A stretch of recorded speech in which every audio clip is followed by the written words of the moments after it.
должна себя видеть? Все хорошо. Добрый день, уважаемые участники регионального этапа Всероссийской олимпиады школьников по английскому языку. Разрешите представиться, член жюри Юлия Ивановна Трофимова. Сегодня я вместе с моей коллегой Еленой Владимировной Сердюк проведем разбор заданий. На первом слайде вы видите информацию о подсчете баллов за все конкурсы Олимпиады. Listening and reading – 40 баллов. Use of English – максимальное количество – 50 баллов. Writing – 20 баллов. Speaking – 20 баллов. Итого максимальное количество баллов за все конкурсы – 130 баллов. Я буду рассказывать вам о заданиях Listening and Writing и Speaking. И мы с вами начнем с первого конкурса Listening and Reading. На этом слайде вы видите информацию по первому конкурсу. Эта часть состояла из прослушивания устного интервью. После прослушивания необходимо было выполнить 10 заданий типа True-False. Здесь представлена сама формулировка, а также вы видите правильные ответы. Я прокомментирую некоторые из заданий, где было допущено больше всего ошибок. Следует сказать, что в целом с этим заданием справились неплохо участники. Минимальное количество баллов 16 было и максимальное 39 баллов. Подавляющее большинство этот конкурс выполнили неплохо. 56% участников получили баллы от 31 до 37. Итак, первый конкурс. Первое задание. More than half of the British people believe that the probability of tossing a coin twice and getting two heads is 25%. Правильный ответ B. Это ложное утверждение. И на слайде вы видите цитату из скрипта этой аудиозаписи. Жирным шрифтом выделен правильный вариант. The probability of tossing a coin twice and getting two heads is 50%. Соответственно, утверждение ложное. Во втором задании ошибку допустили 19% участников. Tom Hunter believes that we don't make use of statistics and probabilities in our daily life. Здесь правильный вариант ответа B. Обратите внимание на две реплики Тома Хантера. В них жирным шрифтом и подчеркиванием выделены ключевые слова, которые дают правильный ответ. I mean, we are surrounded by statistics. Statistics can be used to manipulate. Далее, третье задание. Здесь очень большое количество участников допустили ошибку. 74%. 37 человек дали неправильный вариант. Вероятно, в силу того, что правильный ответ был изложен не в какой-то фразе или предложении, а необходимо было прослушать несколько реплик и сделать правильный вывод. Good statistics are associated with companies' profits, while bad statistics are associated with companies' losses. Здесь правильный ответ B. Это ложное утверждение. На слайде вы видите реплику Тома Хантера, где он приводит иллюстрирующий пример с двумя компаниями. Компания Б произвела 10 тысяч единиц продукта в прошлом году, в этом году 12 тысяч единиц продукта, соответственно, по статистическим данным у них 20% прирост. В то время как компания Б в прошлом году произвела 1000 единиц продукта, в этом году 1400, и их прирост 40%. Следующая реплика этого же персонажа говорит о следующем. Компания Б вероятно, могла достичь таких результатов за счет привлечения большего количества работников, в то время как компания A могла достичь такого результата, уменьшив количество штатных сотрудников. Таким образом, делается вывод, что компания A превзошла компанию B. То есть компания A работала намного эффективнее, несмотря на то, что показатель статистический у компании A 20% прироста, а у компании B 40%. Соответственно, утверждение 3 является ложным.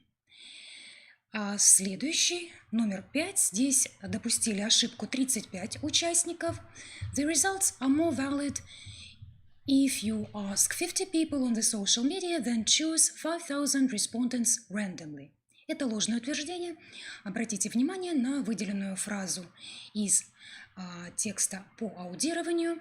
Similarly, asking 50 people on social media will be less valid than a survey и так далее. То есть противоположный ответ должен быть. Задание 9. Здесь допустили ошибку 35% участников. The probability of random events is always 50%. Это верное утверждение. The probability of the next throw being ahead is still 50%. These are random events out of your control. Следующее задание этого конкурса – это прослушивание телефонного разговора. Прослушивание телефонного разговора. После прослушивания необходимо было выполнить 5 заданий на множественный выбор. Здесь на экране вы видите правильные ответы. С этим заданием в целом справились достаточно хорошо. Единственный момент в задании номер 14 были допущены ошибки. Mary has been away. И вариант ошибочный, который дали 35% участников, in the hospital. На самом деле правильный вариант C, on business.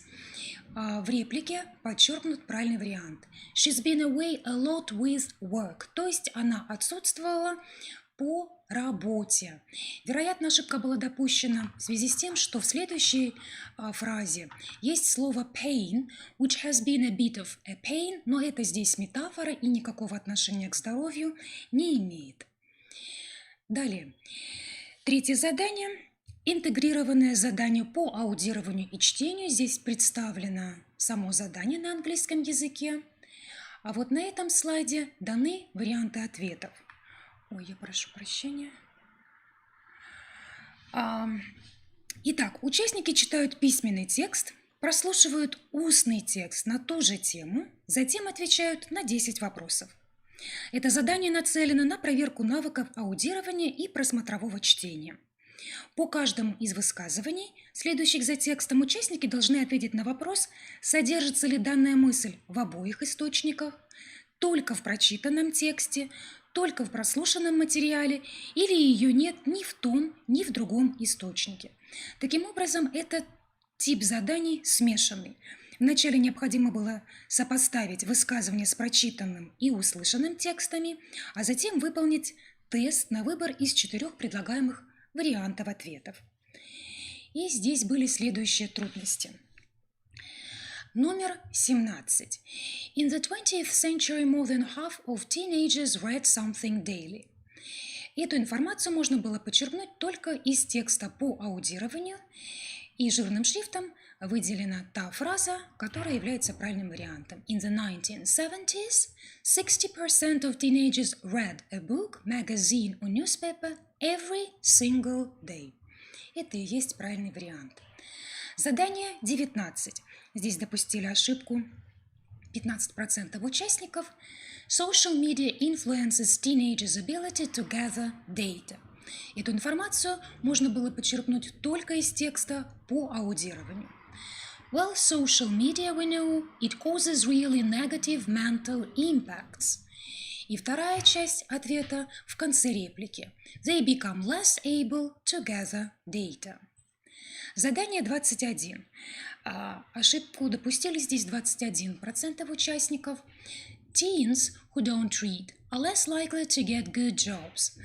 Эту идею можно было подчеркнуть из обоих текстов. И для чтения, и для аудирования. Первая цитата – это цитата из текста для чтения. Обратите внимание на конец фразы experience depression more frequently and have lower paying jobs. Lower paying jobs – это противоположное тому, что у нас сказано в задании, да? Less likely to get good jobs. И эта же идея в тексте для аудирования, последняя реплика. We are seeing a real decrease in the skills which they need to get good jobs. реальное понижение навыков, которые нужны им для получения хорошей работы. Соответственно, они эту работу не получают. Далее, 22 задание. Здесь допустили ошибку 24% участников. School librarians tend to lose their jobs. Эту информацию можно было найти только в тексте для чтения. Правильный вариант выделен жирным шрифтом. We continue to lay off school librarians. Вероятно, ошибка была допущена в связи с тем, что не знаком глагол to lay off. Этот глагол обозначает увольнять. Следующий вопрос, где было много ошибок. 25. Funding to schools should be increased to rectify the situation with reading books. Эту информацию можно было подчеркнуть только из текста для чтения. Как и во всех предыдущих заданиях, обратите внимание, правильный ответ выражен с помощью синонимов. Итак, increase funding to schools to promote a love for reading books. Вероятно, здесь была ошибка допущена в связи с незнанием глагола to rectify, улучшать, исправлять, исправлять ситуацию с чтением, и по тексту to promote a love for reading books, для того, чтобы обеспечить возврат любви к чтению книг. Далее, следующее задание – это чтение научно-популярного текста. Здесь представлена сама установка, а вот на этом слайде даны правильные ответы. Задание нацелено на проверку навыков поискового чтения, так как требует нахождения конкретной информации в тексте. Предлагалось прочитать текст, поделенный на несколько фрагментов. После чтения предлагалось 15 заданий, при выполнении которых необходимо было указать, в каком из фрагментов представлена информация, указанная в конкретном задании. С этим заданием справились хуже, чем с предыдущими. То есть чтение несколько сложнее далось участникам Олимпиады. Итак, задание номер 26. In which section is the following mentioned? И дано утверждение. Surprise that reefs flourish in a part of the sea that should be incapable of sustaining life. Еще раз акцентирую внимание на то, что уровень языковой подготовки должен соответствовать по европейской шкале B2-C1. Соответственно, в текстах для чтения не может быть изложена информация теми же словами, правильный ответ, как и дано в задании. Как и в предыдущих заданиях, здесь у нас используется синонимия. Итак, здесь у нас правильный вариант текста A. Слова ключевые, на которые необходимо было обратить внимание, выделены жирным шрифтом. Итак, по заданию у нас дается surprise that reefs flourish. В тексте эта идея была выражена с помощью слова paradoxically. И еще здесь ключевое слово во фразе should be incapable of sustaining life. В тексте дано practically non-existent. Далее задание номер 28. The relative ignorance that exists about damage to the sea as compared to awareness of other environmental issues. Здесь, как вы видите, на слайдах показаны только некоторые фрагменты из текста, именно те, где можно найти ключевые фразы. Они подчеркнуты во втором абзаце. Are habitually discharged into the sea, and in many cases the impact on tropical coastline is still largely unknown. В данном случае это является синонимом слову, вернее фразе the relative ignorance. И что касается второй части фразы, то ответ заложен в третьем абзаце здесь. But the dangers that face marine ecosystems are not so well known. Задание 29. A factor that makes extensive human repair to coral reefs problematic. Эта идея была в тексте D, И здесь выделено жирным шрифтом то предложение, которое давало подсказку. Large-scale replanting of corals has proved difficult to carry out successfully. Задание номер 30. The fact that the range of species supported by coral reefs is comparable to another habitat. То есть здесь говорится о видовом разнообразии. И вариант ответа здесь ключевые слова выделены. In the huge diversity – это синоним фразе the range of species and the number of plants and animals they support. Задание 31. The importance of limiting damage to coral reefs in order to allow self-repair to occur. Здесь посмотрите внимательно. Limiting damage. В тексте выражена следующая комбинация слов. To remove or at least minimize human causes of reef destruction. Итак, limiting, синонимия remove, minimize, damage, destruction. И вторая часть высказывания in order to allow self-repair, самовосстановление. В тексте выражены синонимов natural regeneration, естественная регенерация. То есть снова у нас тактика поиска синонимов должна действовать. Задание 32. The fact that people living near coral reefs have always taken advantage of their resources. Здесь тоже представлены ключевые слова.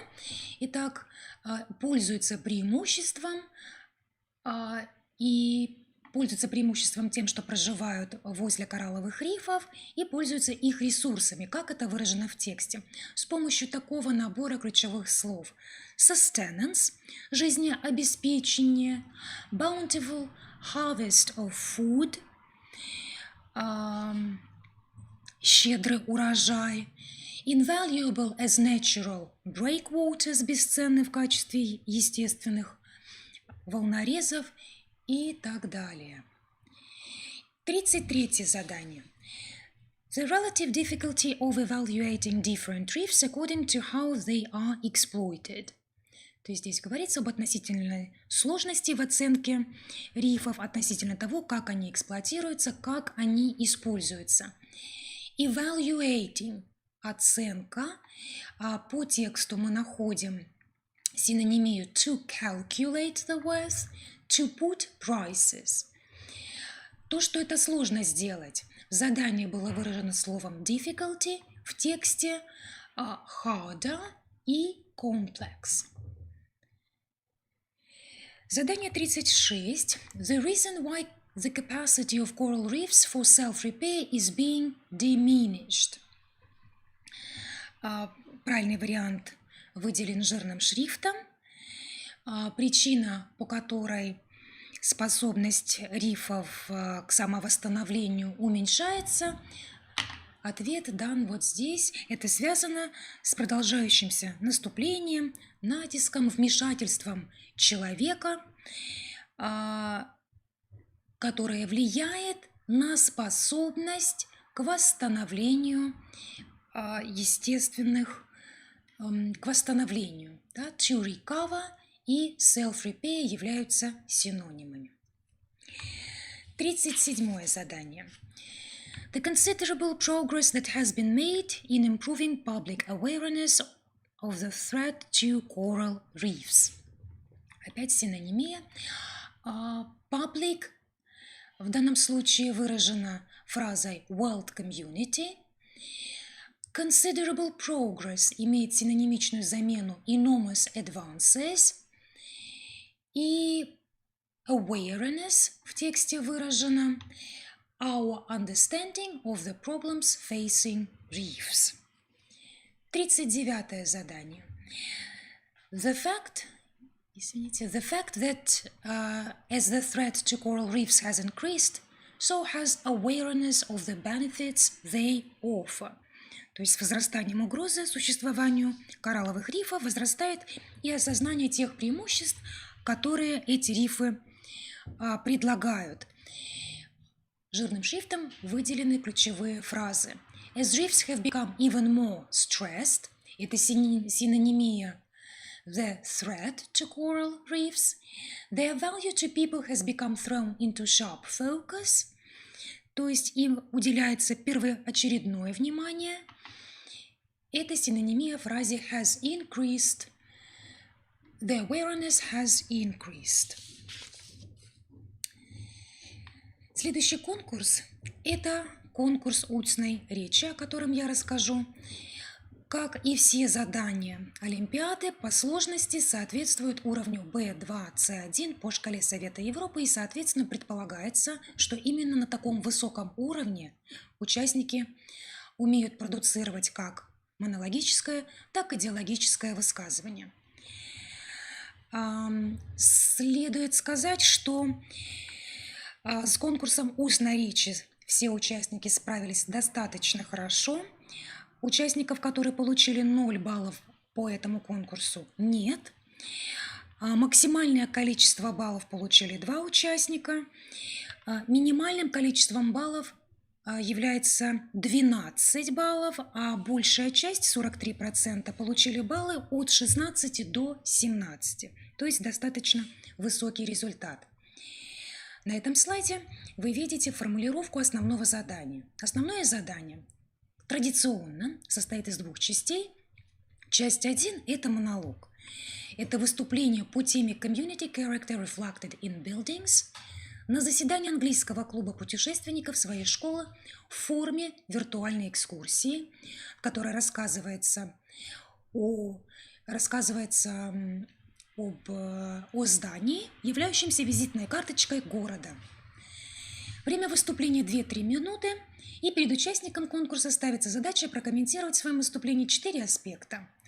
Это все изложено в листе заданий. Вся необходимая информация представлена в факт-файлах на английском языке. А на данном слайде эта же информация в том виде, как она была представлена у участников на листе заданий. Жирным шрифтом выделены ключевые моменты. At the meeting of your club, you have to take your classmates on a virtual tour. Итак, виртуальная экскурсия ожидалась. To make them interested to go there. Это коммуникативная задача. To explain why it could be the best choice for your school to visit it. Итак, коммуникативная задача этого выступления, высказывания заключалась в том, чтобы убедить, заинтересовать, аргументировать свое предложение посетить именно эту достопримечательность. То есть это не пересказ или рассказ, или воспроизведение информации. Это именно выступление, виртуальная экскурсия. Этот стилистический регистр, а именно публичное выступление, требует взаимодействия с собеседником. Ожидалось, что участники будут использовать эмоционально окрашенную и оценочную лексику для акцентирования и удержания внимания аудитории, с тем, чтобы заинтересовать и таким образом реализовать стратегию убеждения. Итак, монологическое высказывание оценивалось следующим образом. Напоминаю, что за устную часть конкурса максимальное количество баллов можно получить было 20. Итак, решение коммуникативной задачи. Максимальное количество баллов, которые можно здесь было получить, это 6 баллов. Первые 4 аспекта – это та информация, которая была в листе заданий. Необходимо было рассказать о расположении здания, истории строительства, архитектурных особенностях и о культурном значении здания. Здесь, как правило, ошибок не допускалось, поскольку полностью пользовалась информация из факт-файлов. Аспект 5. Здесь требовалось от участников, чтобы они приводили аргументы, почему именно это здание нужно посетить школьникам. Вот именно здесь как раз ожидалось эмоционально окрашенная и оценочная лексика, то есть ожидалось наличие таких лексических единиц, как, например, «это невероятно интересно», захватывающе, не вызывает сомнения, очевидно, это будет нашим лучшим выбором и так далее. И аспект 6. Это стиль презентации. Насколько свободно участник говорит, а не читает свое выступление по записям. И вот в отношении вот этого 6-го аспекта тоже традиционно в листе заданий приводилось в инструкции следующее предложение. You can make notes during the presentation time, but you are not allowed to read them during the presentation. Как и на слайде сейчас в презентации, так и в реальных листах заданиях you are not allowed to read было выделено капслогом, то есть вам не разрешается читать. Потому что при оценивании этого аспекта, если участник читает свое выступление, то данный аспект оценивается в 0 баллов, и, к сожалению, такие участники присутствовали. Следующий критерий – это организация речи. Здесь 3 аспекта. Презентация участника не содержит логических ошибок, презентация участника имеются вступление и заключение, и средства логической связи присутствуют и используются правильно.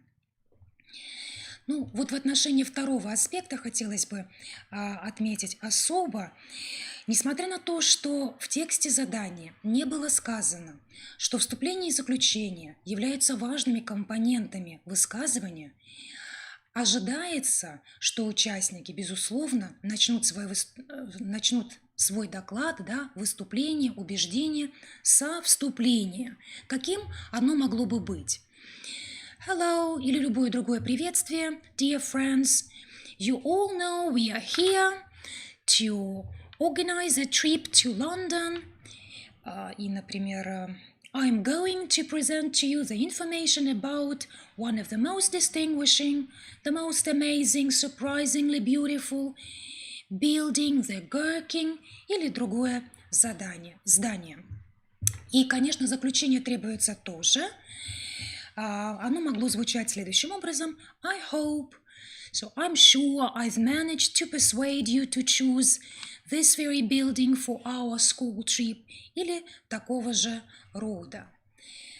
Но здесь стоит отметить, что каждый аспект оценивается в 1 балл, если не допущено было ни одной ошибки по данному аспекту. И аспект оценивается в 0 баллов, если допущена хотя бы 1 ошибка по данному аспекту. Далее. Итак, это что касается первой части, монологической. Вторая часть, диалогическая, вопросы-ответы.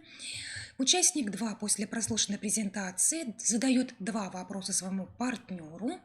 И здесь очень важно, что запрашиваемая информация должна носить уточняющий характер, не повторять ту, которая прозвучала в презентации. На листе заданий это было выражено следующим образом. Ask 2 questions about the building to get additional information not mentioned in the presentation. Это традиционное задание, в общем-то, из года в год так звучит. Это задание, касающееся вопросов-ответов. Важная информация выделена капслогом, то есть учитывается именно запрос по поводу дополнительной, еще неизвестной информации. Но здесь я выделила жирным шрифтом и еще предмет обсуждения. 2 questions about the building, то есть вопросы именно по поводу этого здания, как достопримечательности. Соответственно, такие вопросы, как Have you ever been there? Would you like to visit this place? Do you like the building? Оценивались в 0 баллов, потому что это были не вопросы по поводу здания. В отношении диалога.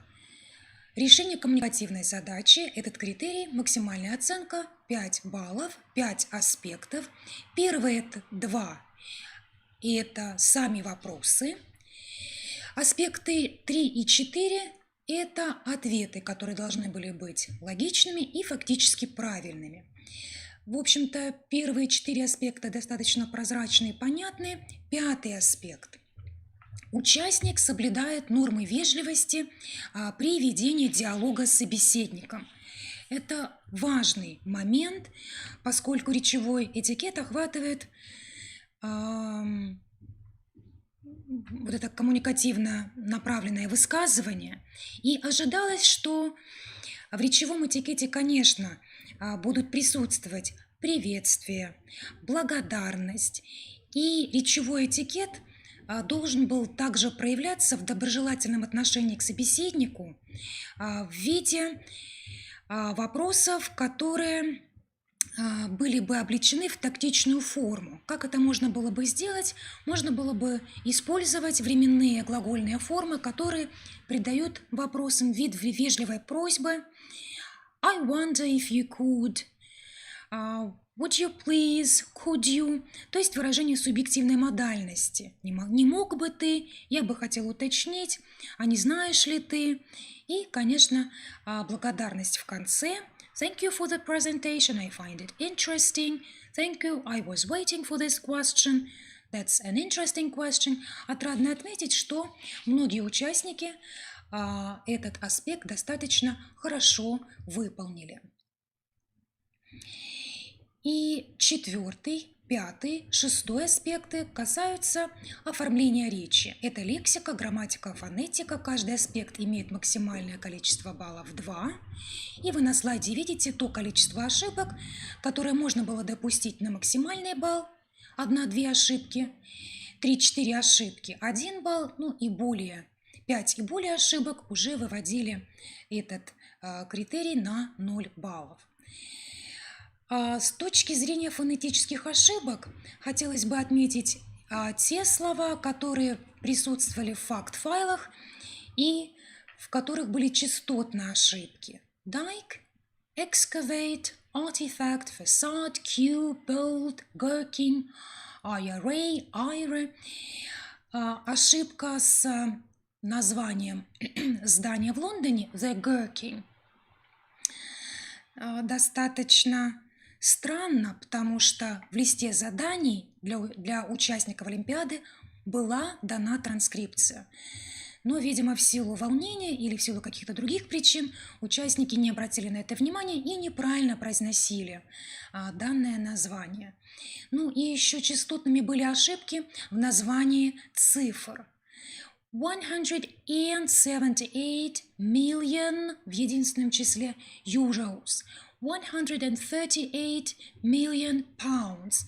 Ну и некоторые также использовали такую цифру, хотя можно было бы избежать, 11,000 square meters. На этом я завершаю разбор заданий 1 и 4, а сейчас вы услышите вторую часть разбора заданий, посвященную другим конкурсам.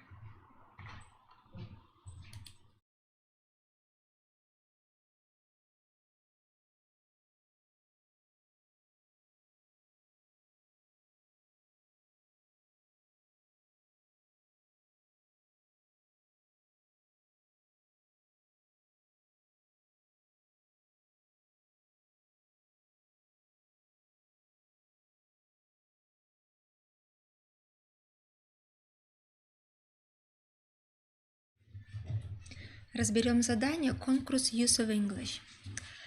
Этот конкурс представляет из себя лексико-грамматический тест и задание на проверку уровня сформированности социокультурной компетенции. Конкурс состоит из 4 заданий. Всего 40 вопросов. Задания данного конкурса соответствуют уровню сложности C1 по шкале Совета Европы. Учащиеся должны продемонстрировать соответствующий уровень владения лексическими и грамматическими навыками и умение практически использовать данные навыки не только на уровне отдельного предложения, но и в более широком контексте. В этом конкурсе также проверялась социокультурная компетенция участников. Первое задание, оно представлено на слайде. Это задание на трансформацию. Необходимо трансформировать исходное предложение так, чтобы употребить данное в задании слово в заданной грамматической форме. Задание направлено на определение уровня владения грамматическими структурами и лексической сочетаемостью. Каждый правильный ответ оценивался в 2 балла. За неверный ответ или отсутствие ответа выставлялся 0 баллов. Орфография здесь учитывается.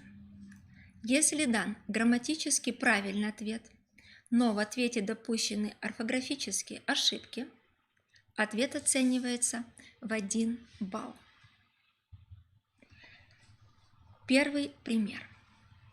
The poor harvest led to many families leaving the island for good. Надо было вставить слово reason. Плохой урожай был причиной того, что многие семьи навсегда покинули остров. Правильные ответы представлены на слайде. The reason for, behind many families или то же самое с апострофом. Многие участники написали the reason why. Но дело в том, что сюда можно было вставить, согласно заданию, всего 5 слов. Если вы написали the reason why many families, у вас не хватило места для слова were leaving the island for good. Предложение с the reason why грамматически неверное.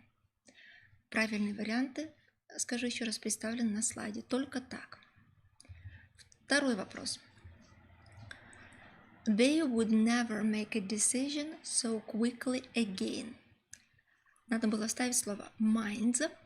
Правильный ответ. Make up their minds. Make their minds up. Они бы никогда не приняли решение так быстро. В данном случае эта фразовый глагол используется только так. Предложение 3. Jeremy usually plays football on Saturdays. Слово habit переводится как обычай, привычка, обыкновение. Джереми обычно играет в футбол по субботам. Правильный ответ. Is in the habit of playing football on Saturdays. По обыкновению играет. Предложение 4. Brian could not explain how the stolen computer got into his car. Loss. Правильный ответ. Brian was at a loss.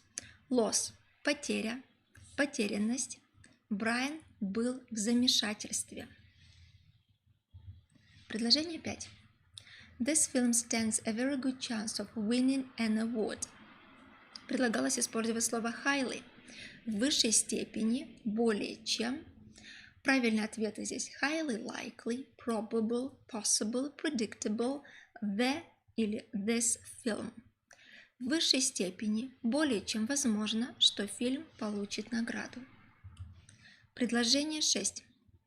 Davina cannot even make tea, and so she certainly could not bake a cake.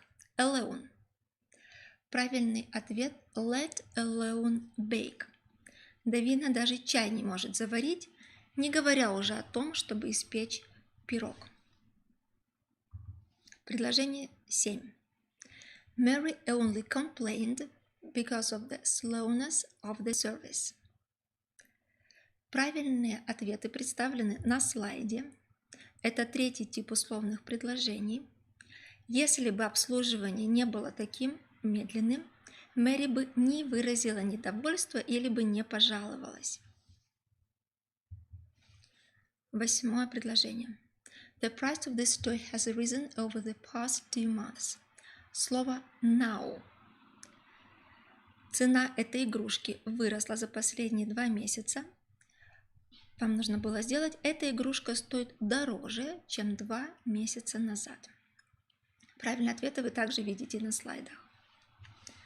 9. Kathy did not imagine for one moment that her best friend was lying to her. Кэти не могла ни на секунду представить себе, что ее лучший друг ее обманывал. Правильный ответ did Kathy imagine. Данное предложение является эмфатическим, что объясняет инверсию. Ни на секунду Кэти не могла себе представить.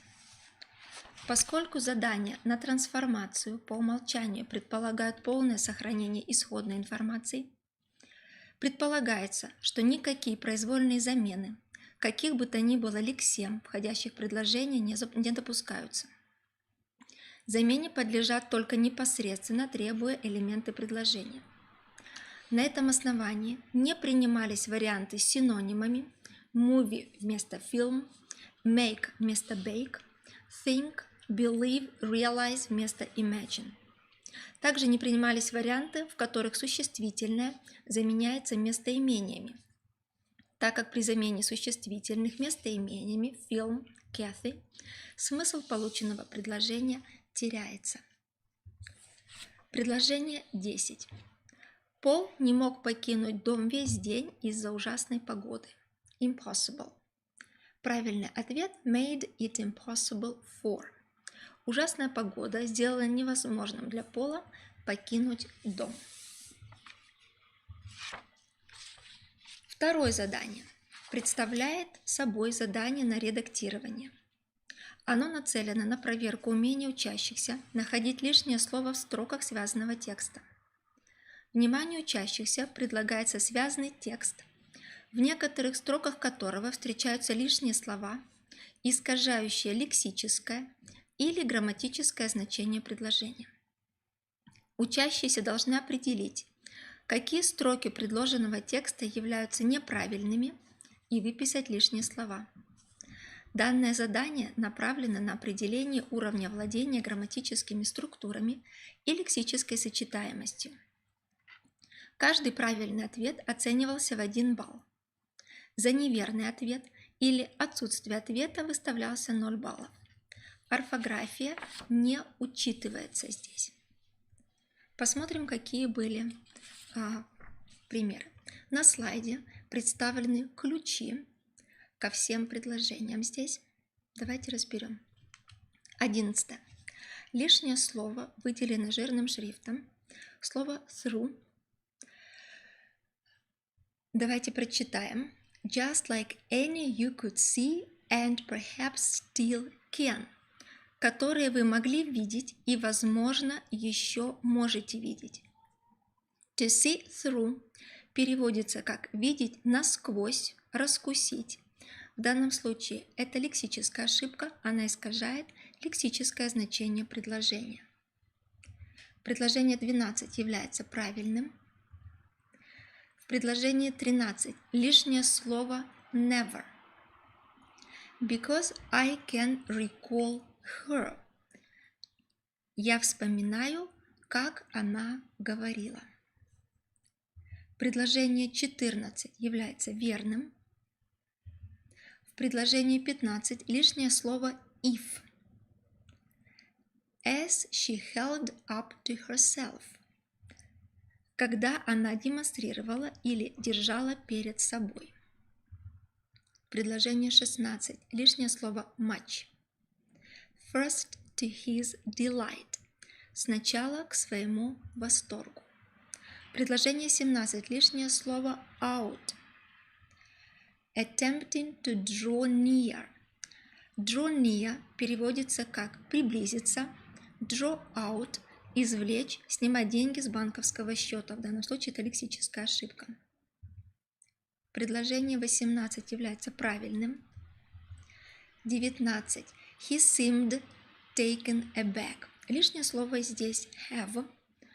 Он казался озадаченным или ошеломленным своими собственными словами. И в предложении 20 лишнее слово about должно быть what we were doing, чем мы занимались. Третье задание – проверять знание лексики английского языка и компенсаторные умения. Задание представляет собой кроссворд. Учащимся в задании кроссворд выглядел следующим образом. Вернемся. Учащимся предлагается решить кроссворд, опираясь на дефиниции слов и контекст. Каждый правильный ответ оценивается в 1 балл. За неверный ответ или отсутствие ответа выставляется 0 баллов. Орфография учитывается. Если в ответе допущена орфографическая ошибка, ответ оценивается в 0 баллов. Ключи представлены на слайде. Сам кроссворд. Теперь задание. 0. A particular way of doing something, method. Это был пример дан. 21. Things that somebody has done successfully, especially using their own effort and skills, это achievements, достижения. 22. Provides for, supplies, поставлять, снабжать. 23. Decide by choice of alternatives. Вариант правильный determine, решать. 24. Occurring or appearing frequently. Правильный ответ common, обычный, универсальный. 25. A part of a whole expressed in hundreds. Правильный ответ percentage, процентное отношение. Многие участники написали здесь слово percent. Обращаю ваше внимание на то, что слово percent, во-первых, пишется раздельно. Во-вторых, оно переводится как в процентах, процентный, а в задании указывается a part, то есть должно быть существительное. Существительное – это percentage, процентное отношение. 26. Typical, normal. Правильный ответ average, средний. 27. Sometimes, but not often. Правильный ответ будет occasionally, изредка, временами. 28. Outstanding. Outstanding progress. Правильный вариант exceptional, исключительный, безупречный. 29. Checking and correcting. Правильный вариант marking. Marking system – оценочная система. И 30. A change in the way a person behaves or thinks. Правильный вариант adjustment – адаптация, приспособление, social adjustment. Четвертое задание. Это задание на соответствие. Оно направлено на определение уровня сформированности социолингвистической компетенции участников. Данное задание проверяет знания учащимися историко-культурных реалий страны изучаемого языка. При составлении задания методическая комиссия исходила из того, что изучение языка нельзя оторвать от изучения культуры страны изучаемого языка, и проверка лингвистической компетенции учащихся должна быть дополнена проверкой их культурной компетенции. Каждый правильный ответ оценивается в 1 балл. За неверный ответ или отсутствие ответа выставляется 0 баллов. Правильные ответы и ключи представлены на слайде. 31. Chrysler Building. Chrysler Building. Правильный ответ J. 32. Grand Central Terminal. Центральный вокзал Нью-Йорка. Соответствует ему ответ G. 33. Sydney Opera House. Сиднейский оперный театр. Ответ L. 34. The Capitol. Капитолий. Ответ правильный K. 35. The Empire State Building. Empire State Building. Ответ C. 36. Музей Соломона Гугенхейма. Ему соответствует описание D. 37. The Tate Modern. Современная галерея Tate. Правильный вариант будет A. 38. Walkie-talkie. Небоскреб Walkie-talkie в Лондоне. Его правильное описание под буквой И. 39. Westminster Abbey. Вестминстерское аббатство. Правильный вариант будет Эу. И 40. Willis O'Sis Tower. Уиллис Тауэр, Сирс Тауэр, небоскреб в Чикаго. Правильный вариант P. Максимальное количество баллов, которые можно было получить за конкурс Use of English, 50 баллов. Дальше перейдем к рассмотрению конкурса письменной речи. Участникам конкурса предлагалось написать статью в туристический путеводитель по заданным параметрам. По сложности задание соответствует уровню C1 по шкале Совета Европы. Максимальное количество баллов, которые можно было получить за этот конкурс, 20. Посмотрим на задание. Не все внимательно ознакомились с заданием. Посмотрим, что нужно было сделать. A tourist company is planning to publish a guidebook about Russia, has announced a competition for the best entry, и теперь вот здесь внимание, the best entry about Russian cities and towns. Лучшая статья про российские малые и большие города. You have decided to participate. Теперь посмотрите внимательно, какая ставилась речевая задача. Write about your place. Напишите о своем городе. About Russian cities and towns. То есть, если вы писали не про какое-то конкретное место, не про конкретный населенный пункт, а просто про Россию, к сожалению, вы не смогли по критериям набрать нужное количество баллов.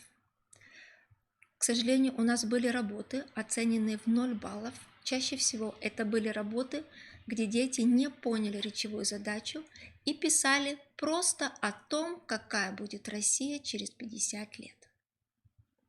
Посмотрите, что еще было в задании. И здесь это четко прописано повелительными предложениями. Write about the places of interest. То есть нужно было написать про достопримечательности. How people travel, eat, work, study and spend free time. В вашем сочинении должны были появиться все эти пункты: travel, eat, work, study and spend free time. Your aim is to attract tourists to your place. Вы должны привлечь туристов. И обратите внимание, здесь конкретно написано to your place. Не просто в Россию их привлечь, а привлечь в конкретный населенный пункт. Use the following words. Нужно было использовать 5 слов. Дальше мы их разберем более подробно.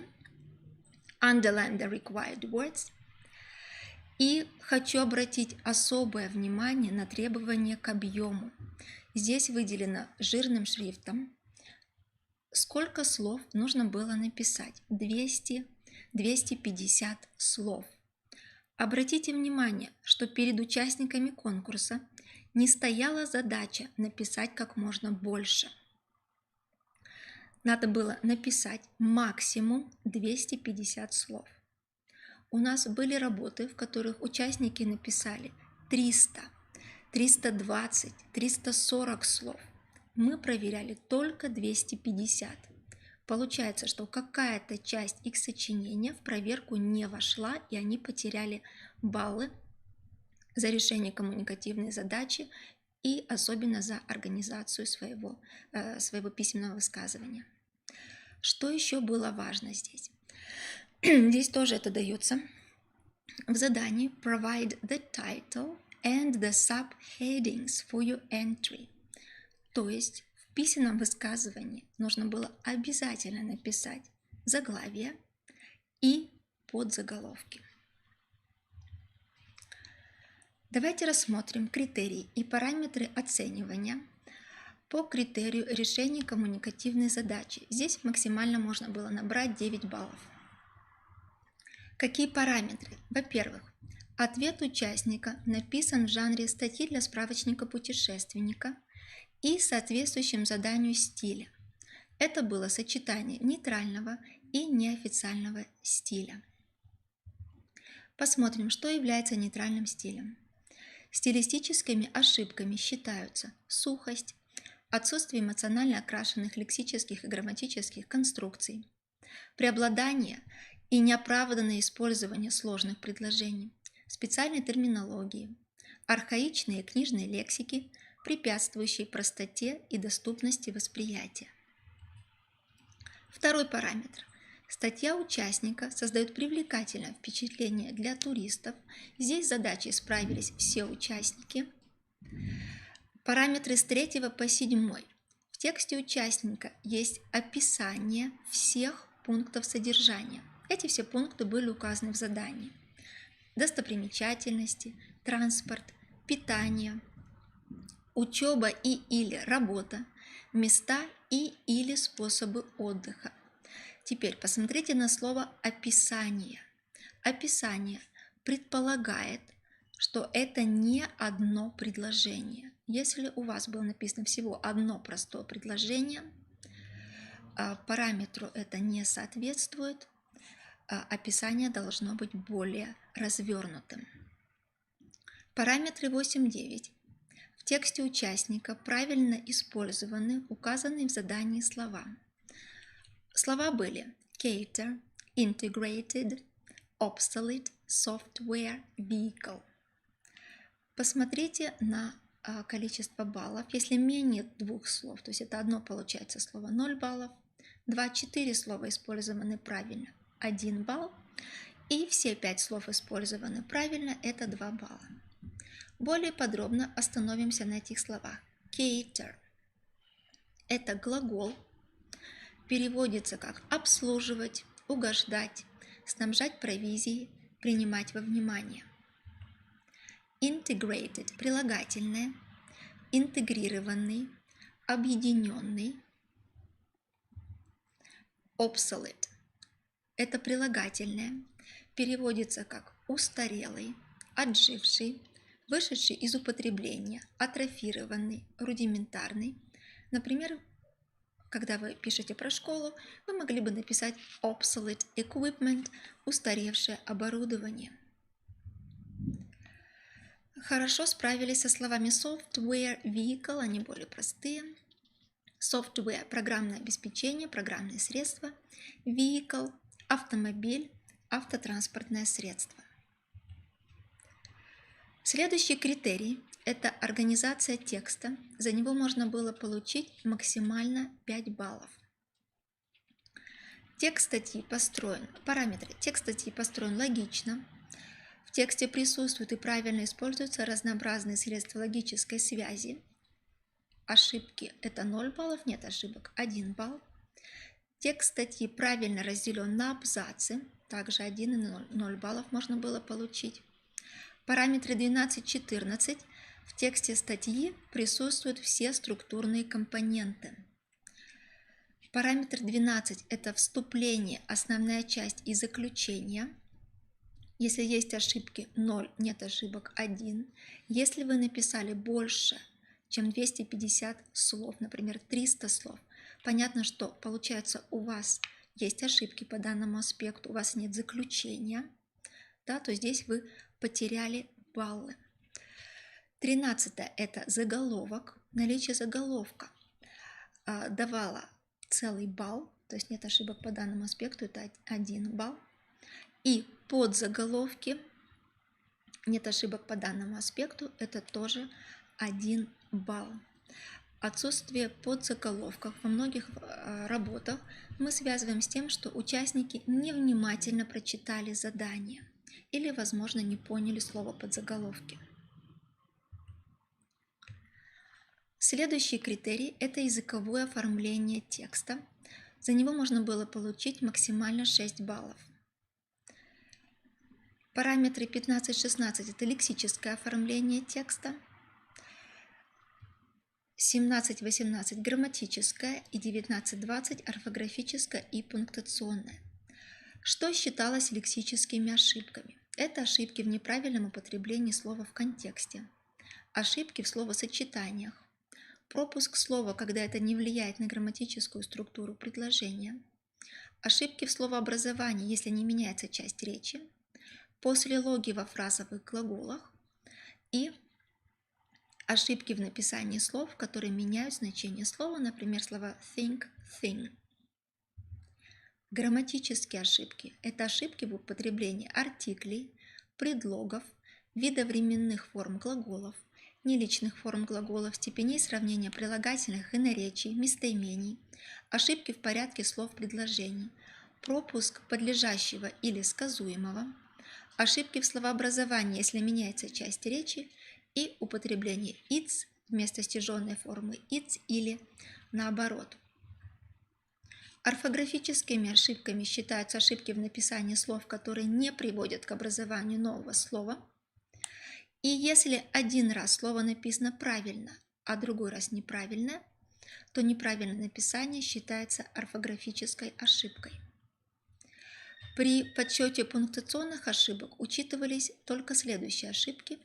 Это отсутствие точки или восклицательного знака в конце предложения, отсутствие вопросительного знака в конце вопроса, отсутствие запятой при перечислении или в сложно сочиненном предложении, отсутствие запятой при вводных словах, отсутствие необходимых знаков препинания или прямой речи при цитировании и, посмотрите внимательно на пункт 6, наличие точки в конце заголовка или подзаголовка. Очень многие после заголовка или подзаголовка поставили точку. Это является пунктуационной ошибкой, считается однотипной ошибкой, считалось один раз, но тем не менее человек уже получал меньшее количество баллов. Максимальное количество баллов, которое можно было набрать за данный конкурс, это 20 баллов. Спасибо за внимание.